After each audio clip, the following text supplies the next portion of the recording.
What if I told you the next 21 days could change your entire life? Not just a little, but in ways you can't even imagine right now. And no, this isn't another think positive pep talk. This is something deeper, something real. But fair warning, most people won't do it. We all want more success, more confidence, more control over our lives. But here's the problem. Wanting isn't enough. You need a system, a way to rewire how you think, act, and see the world. And that's exactly what this is. For the next 21 days, you're going to do things differently. And if you stick with it, everything changes. Most people live reactively, waiting for motivation, waiting for luck, waiting for permission. But real success doesn't work like that. It's not about waiting, it's about building. And the biggest thing holding you back, your own mind, negative thoughts, self-doubt, distractions, they sabotage you before you even start. You might have big goals, but if your daily habits don't match them, nothing changes. That's why the next 21 days are critical. Decide and never look back. Most people never truly decide. They say they want something, but they leave themselves an escape route. They say, I'll try, or I hope it works, but they don't fully commit. And because they don't commit, they don't force themselves to find a way. They give themselves permission to fail before they even begin. But real power, the kind that changes lives, comes from making a decision so absolute that turning back isn't an option. It's like jumping off a cliff. Once you're in the air, there's no climbing back up. You have to figure out how to land. That kind of decision changes everything. Think about the people who achieve extraordinary things. They don't just want success. They decide it's happening no matter what. They don't leave room for doubt. They don't have a plan B, because plan B is just another way to fail. When you remove all other options, your mind has no choice but to find a way forward. Here's the truth. Hesitation kills more dreams than failure ever will. Most people don't fail because they weren't good enough. They fail because they never fully committed in the first place. They dip their toes in, testing the water, waiting for the perfect moment. But the perfect moment never comes. The only moment that matters is the one where you say, this is happening. No excuses.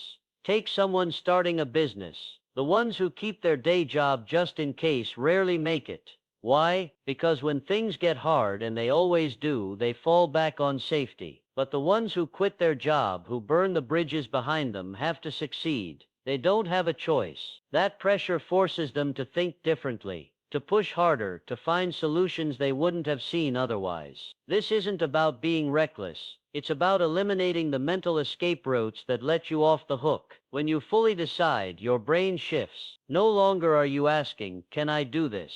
Now you're asking, how will I do this? And that small shift changes everything. So how do you apply this?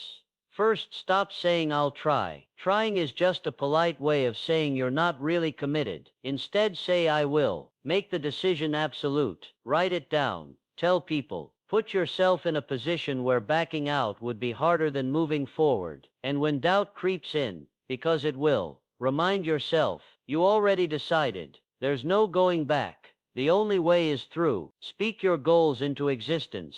Daily your mind believes what you tell it. If you keep saying I'm broke, your brain will find ways to keep you broke. It will filter out opportunities, ignore possibilities, and reinforce the belief that money is hard to get. But if you say money comes to me easily, your brain starts looking for proof. It starts noticing chances you would have missed before. This isn't magic. It's psychology. Your thoughts shape your reality because they shape what you pay attention to. If you believe something is impossible, you won't even try. But if you believe it's within reach, you'll start seeing paths you never noticed. That's why speaking your goals out loud every single day is so powerful. It's not just positive thinking, it's programming. When you declare something as fact, your subconscious mind goes to work making it real. Here's how to do it right. First, your words matter. Don't phrase your goals as wishes. Yeah, I hope to be successful. Phrase them as facts. Yeah, I am successful. The difference is huge. One keeps you in a state of wanting, the other puts you in a state of having. Second, repetition is key. You can't say something once and expect change. You have to drill it into your mind until it becomes your default belief. That's why writing your goals down every morning and night works. It's a constant reminder, a reinforcement of what's already true in your future. Third, feel it. Don't just recite words, attach emotion to them. If your goal is to be financially free, don't just say I am wealthy. Feel the relief, the excitement, the security of it. Emotion cements belief faster than logic ever could. Here's an example of how this works in real life. Imagine two people with the same goal to build a successful business. Person A says, I hope this works out. They're hesitant, unsure, always waiting for confirmation that they're on the right path. When obstacles come, they second guess everything. Person B says, I am building a successful business. They don't hope, they know. So when challenges arise, they don't see them as signs to quit. They see them as problems to solve. Their brain is wired to find solutions because failure isn't an option in their mind. Who do you think succeeds? This is why the most successful people sound almost delusional to others. They speak about their future as if it's already happened, not because they're naive, but because they understand the power of words. They know that what you say shapes what you see, and what you see shapes what you do. So start today. Write down your goals not as dreams but as facts. Say them out loud. Feel them. Repeat them until they're so ingrained in your mind that doubt doesn't stand a chance. Because when you speak your goals into existence, the world starts listening. Cut off all escape routes. There's a reason most people never reach their biggest goals. They always leave themselves a way out, a safety net, a backup plan. And while that sounds smart, it's actually the thing that kills their success before it even has a chance to live. Because here's the truth. Comfort is the enemy of growth. If you have an escape route, you'll take it the second things get hard. And things always get hard. Every dream worth pursuing comes with obstacles, setbacks, and moments where quitting feels like the easiest option. That's why you have to make quitting harder than pushing forward. Think about it. When you burn the ships behind you, when you eliminate all other options, something shifts in your mind. You stop looking for excuses and start looking for solutions. You stop wondering if you can do it and start figuring out how you will do it. That's the difference between people who achieve extraordinary things and people who spend their lives wondering what if. So how do you actually do this? First, make your goals public. Tell people what you're going to do, not in a vague, I'm thinking about starting a business way, but in, I'm launching my company by June 1st way. When other people know, pride kicks in. You don't want to look like someone who talks big but doesn't follow through. That social pressure will keep you moving even when motivation fades. Second, put real stakes on the line. Money works best because it hurts to lose it. If you want to get in shape, bet a friend $500 that you'll hit your goal weight by a certain date. If you want to write a book, prepay for a publishing package before you've even finished the manuscript. When real money is on the line, you'll find a way to make it happen. Third, remove your safety nets. If you want to build a business, don't keep telling yourself, well, I can always just go back to my old job. That thought alone will sabotage you. Instead, make it so that going back isn't an option. Quit the job, sell the thing, burn the bridge. When failure means real consequences, you'll be shocked at how creative and resourceful you become. This isn't about being reckless, it's about being deliberate. Most people fail because they never fully commit. They dip their toes in, test the waters, and retreat at the first sign of trouble. But the ones who succeed, they jump in, all in, no plan B, and because of that they have to figure it out. So ask yourself, where are you still holding on to an escape route? What safety net are you clinging to that's actually keeping you from your full potential? Cut it off, burn it, and watch what happens when your only option is to move forward. Surround yourself with the right voices. You are the average of the 5 people you spend the most time with. That's not just a motivational quote, it's science. Your brain is wired to adapt to your environment, to mirror the attitudes, habits, and energy of the people around you, which means if you're surrounded by complainers, you'll start complaining more. If you're around lazy people, you'll start cutting corners. If you're around dreamers who never take action, you'll start doubting your own goals. But here's the flip side. If you surround yourself with people who are driven, focused, and relentless, you'll start becoming more like them. Their discipline will rub off on you. Their ambition will push you. Their belief in what's possible will expand your own thinking. This is why the most successful people are extremely careful about who they let into their inner circle. They know that influence isn't just about words, it's about energy, it's about the unspoken expectations, the standards, the way people around you respond to challenges. If your friends laugh at discipline, you'll start feeling silly for working hard. If your family constantly tells you to be realistic, you'll start shrinking your dreams to fit their doubts. So what do? First, audit your inner circle. Who are the 5 people you spend the most time with? Write them down. Then ask, are these people lifting me up or holding me back? Be brutally honest. Just because someone is family or an old friend doesn't mean they're good for your growth. Second, distance yourself from energy drainers. You know who they are, the chronic complainers, the ones who always have an excuse, the people who roll their eyes when you talk about your goals. You don't have to cut them out completely unless you need to. But you do have to limit their access to your mind. Spend less time with them. Stop sharing your dreams with people who don't support them. Protect your mental space like your future depends on it, because it does.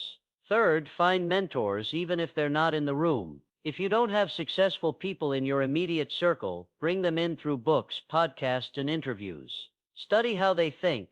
Pay attention to how they handle failure, how they set goals, how they talk about challenges. Over time, their mindset will start to shape yours. This isn't about being selfish or arrogant. It's about being intentional. You wouldn't plant a seed in toxic soil and expect it to thrive. So why would you plant your dreams in an environment that doesn't support them? The people around you are either pulling you forward or holding you back. Choose wisely. Train your mind like a muscle. Discipline isn't something you're born with.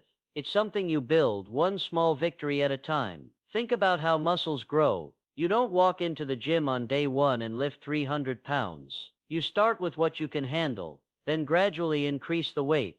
Your mind works exactly the same way. Every time you resist complaining when you want to vent, every time you push through when you feel like quitting, every time you choose focus over distraction, you're doing mental reps. You're making your willpower stronger. But here's what most people get wrong. They try to change everything at once. They swear they'll never complain again, never procrastinate again, never give in to temptation again. Then when they inevitably slip up, they decide they just don't have discipline and give up entirely. The smart approach: start small, ridiculously small. Tell yourself, for the next 24 hours I won't complain about anything. Not about traffic, not about your boss, not about the weather, just one day. You'd be shocked at how difficult this simple challenge can be, and how revealing. You'll notice how often you were about to complain without even realizing it. After you've mastered 24 hours, make it 48, then 72, then a week. Each time you succeed, you're proving to yourself that you're in control. Your first impulse doesn't have to be your final decision, that between stimulus and response, there's a space, and in that space is your power to choose. This same principle applies to any mental habit you want to build or break. Want to become more productive? Start by working distraction-free for just 30 minutes a day. Want to control your temper? Practice pausing for 5 seconds before responding when irritated. These small wins compound over time until one day you realize your default reactions have completely changed. People will say you have amazing willpower, not realizing it was all built through these daily micro-battles. The key is consistency, not perfection. Miss a day, start again. The only true failure is stopping entirely. Think of yourself as both the sculptor and the marble. Every disciplined choice chips away at your old self, revealing the stronger version underneath. Act before you feel ready. If you wait until you feel confident to start, you'll never start at all. Confidence doesn't precede action, it follows it. This is one of the most important lessons successful people learn, and one that holds most others back. Here's how it really works. You don't gain confidence and then take the leap. You take the leap, stumble a bit, survive, and then gain confidence from having done it.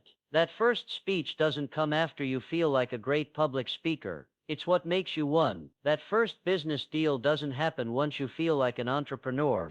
It's what turns you into one. Your brain is wired to resist the unknown. When you consider doing something new, it floods you with fear signals. Not because the thing is actually dangerous, but because it's unfamiliar. Most people misinterpret this fear as a sign they're not ready. The truth? That fear is your signal that you're about to grow. The more something scares you within reason, the more you probably need to do it. The most successful people feel fear too. They just respond differently. When fear hits, they recognize it for what it is, the brain's overprotective warning system. They acknowledge it, then act anyway. And each time they do this, the fear gets a little quieter, the comfort zone expands a little more. Try this. The next time you're hesitating on something because you don't feel ready, ask yourself, what's the smallest possible step I could take right now? Then take it. Not the whole journey, just one step. Send that email, make that call, publish that post. Action creates momentum, and momentum creates confidence. Remember, you'll never feel ready to do things you've never done before. The readiness comes from doing,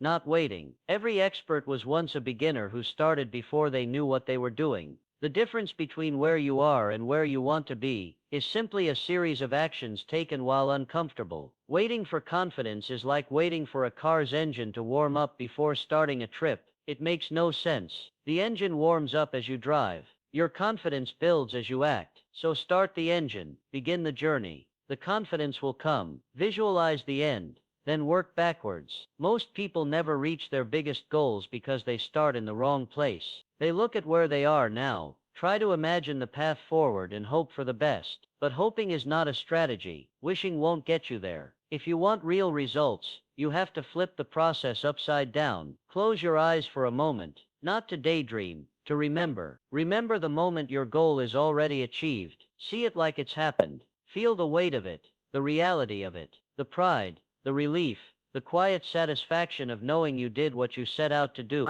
This isn't fantasy. This is the future you're pulling into the present. Now ask yourself one question. How did I get here? Not in a vague, theoretical way. Specifically, Practically. if you're standing on that stage giving your TED Talk, what had to happen the week before, the month before, the year before? If you just signed the deal that changed your life, who did you have to become to make that possible? What obstacles did you have to overcome? What small daily choices led you there? This is the difference between dreamers and doers. Dreamers start at the beginning and wonder how they'll ever reach the end. Doers start at the end and reverse engineer the path. When you visualize backwards, something powerful happens. Your brain stops seeing obstacles and starts seeing steps. That thing that felt overwhelming, now it's just a checkpoint on a map you've already drawn. The uncertainty fades because you're not guessing. You're retracing a path you've already walked in your mind.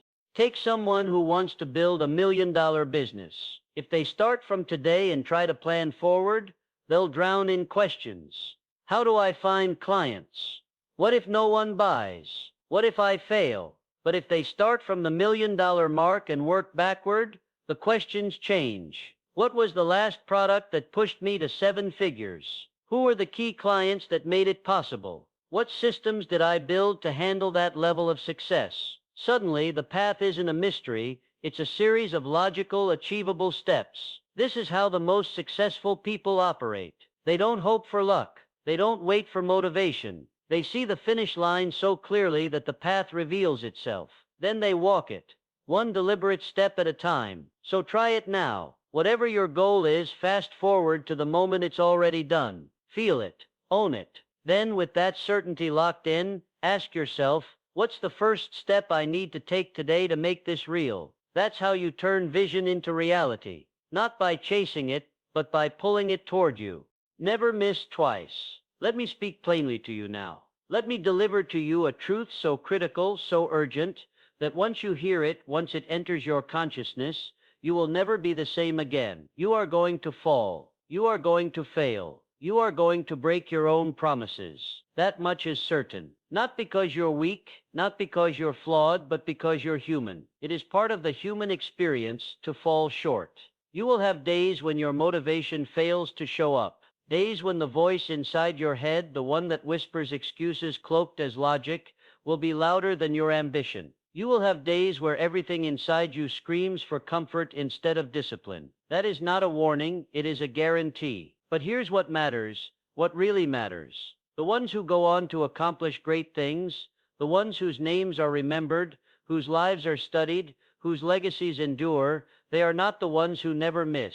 No, they are the ones who never miss twice. That, my friend, is the law that divides the average from the exceptional, the drifting from the driven, the hopeful from the hungry. You see, it is not the first miss that derails a person. It never is. A missed workout, a skipped reading session, a day of indulgence, a moment of weakness, these are small, isolated lapses.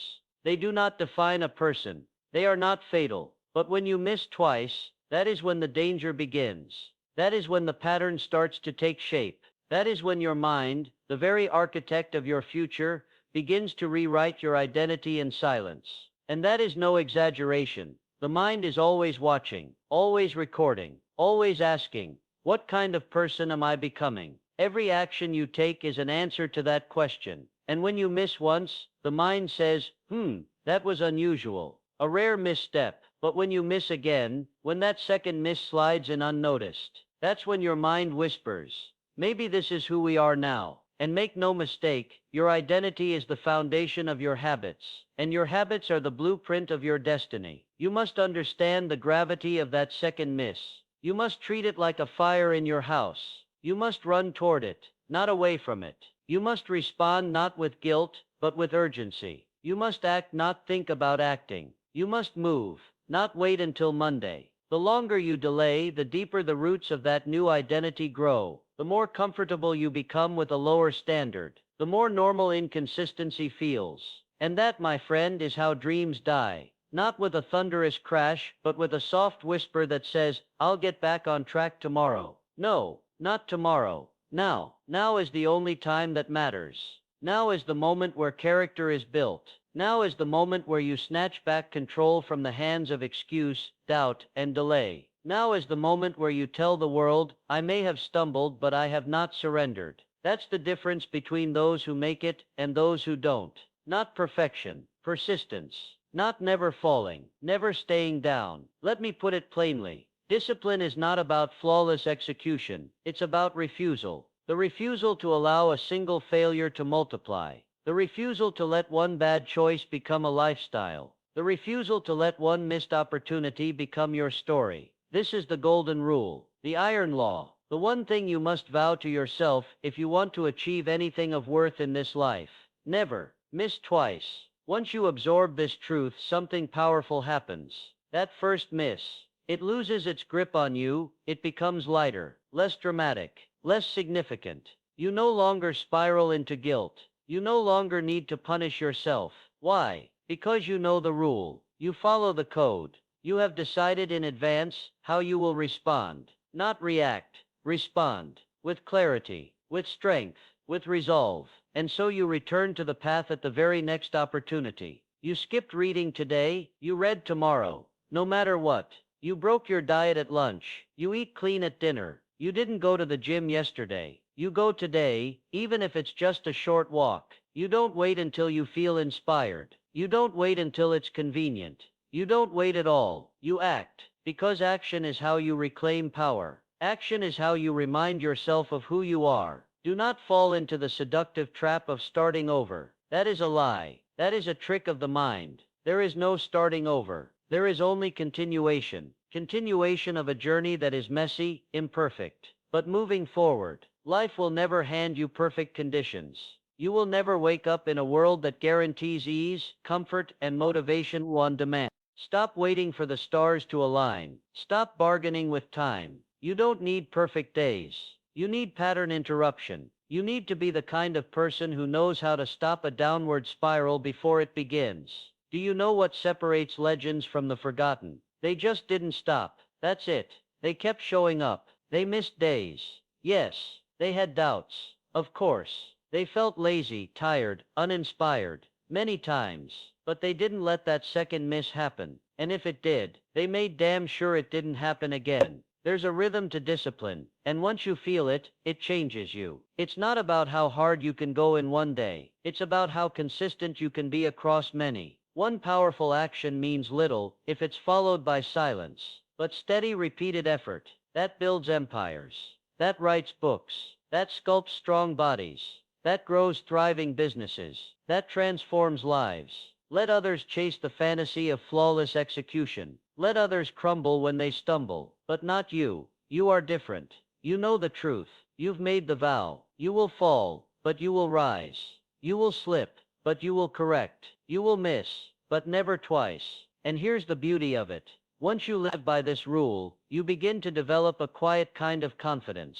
Not the loud, boastful kind, but the kind that comes from knowing that no matter what happens, you will return, you will continue, you will persist. That confidence, that inner strength, it becomes your armor. It protects you from the storms of life, from the voices of doubt, from the noise of failure. So the next time you find yourself off track, the next time you're tempted to wait until next week, the next time you say just one more day won't hurt, remember this. The clock is ticking. The next action is the most important one. The next moment is the deciding one. What you do next determines everything. You are not defined by your worst days. You are defined by your response to them. The gap between who you are and who you want to be is not filled with talent, or intelligence, or luck. It is filled with decisions. Small ones, quiet ones. The decision to get back up. The decision to keep going. The decision to never miss twice. Make that decision now. Let it burn into your spirit. Let it become your creed. Let it guide your steps. When the path is unclear, when the energy is low, when the fire inside you flickers, you will fall, but you will rise faster. You will never miss twice. And that, more than anything else, will lead you to the life you were born to live. Day 21. If you've done this right, something inside you has shifted. You're not the same person who started. People around you will notice. Opportunities will appear, not because the world changed, but because you did. This isn't about quick fixes. It's about rewiring how you think. For 21 days, you've trained your mind to focus, act, and attract success. Now, keep going.